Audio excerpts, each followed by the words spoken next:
St Maximus the Confessor, known also as St Maximus the Theologian, lived in the 7th century and served as first secretary to Byzantine Emperor Heraclius. He had a Greek education and was familiar with the philosophy of Plato and Aristotle, using some of their language in his theological works. One of his works, titled On the Theology and Economia of the Incarnation, contains 200 paragraphs concerning the Incarnation of Christ. It begins with the relation of God's essence to his energies.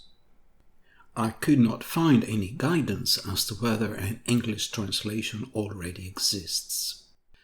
There is nothing to be found as open source on the internet. Therefore, I have translated the first 10 paragraphs which shed light on a key concept of orthodoxy, that of the relation of the Creator to the creation. We find in this text the Aristotelian concepts of potentiality and actuality, meaning the potential of an existence and its actualization, the actual existence. The word energies was also used by Aristotle, for example in the Psyche, moving the limbs by its energies. Many other concepts are borrowed from Aristotle and from classical philosophy more generally and are further developed, such as that of first cause or first principle, and so on. The text is extremely dense with philosophical and early scientific terminology, so that translation is fraught with extreme difficulty. This may be the reason why no translations may indeed exist. In undertaking the task of translating this text into English, I may have erred on the interpretation of some of the philosophical terms or statements. I hope that by the grace of the Holy Spirit, this translation is faithful for the most part to what St. Maximus wished to convey. For my credentials, I will say that I am a scientist with a doctorate and decades of research experience, Christian Orthodox, and that I have knowledge of Greek and some familiarity with Aristotle's philosophy.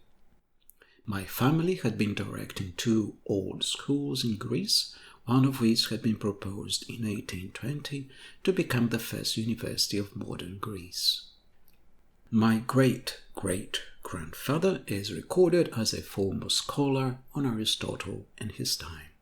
I will place my more literal translation of the first few paragraphs in the description to the video. Many of the Greek words have multiple meanings, which I present in parentheses in the literal translation. The word essence is synonymous to substance.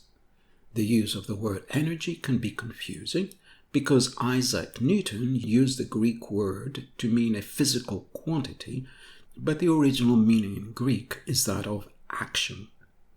However, as the word energy has been adopted in current theological discussions, I will use the word energy in the video, but please keep in mind that whenever energy is mentioned, its meaning is that of action. The video itself contains a less literal translation, so that it is more fluid and hopefully making St. Maximus's lines of argument easier to follow. I will not provide my own commentary. I will let St. Maximus present the theology of the Incarnation and the distinction between essence and energies in his own words. On the theology and economia of the Incarnation. One God, not caused, incomprehensible, the potentiality of all existence in every regard.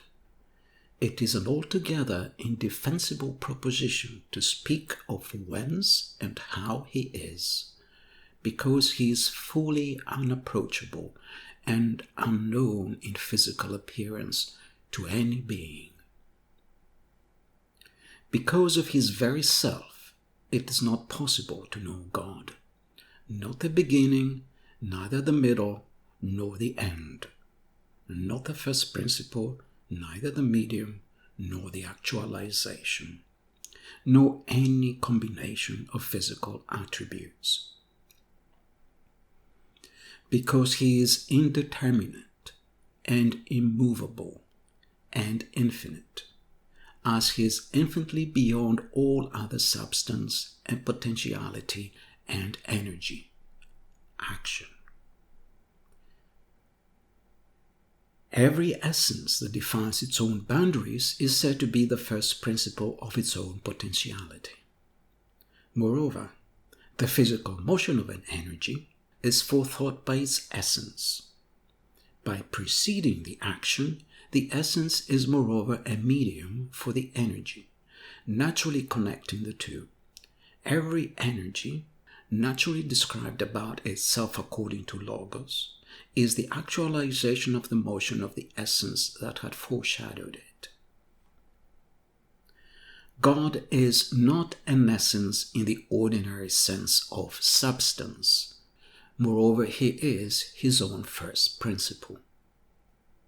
Neither is he a potentiality in the ordinary sense of potentiality, rather also a medium.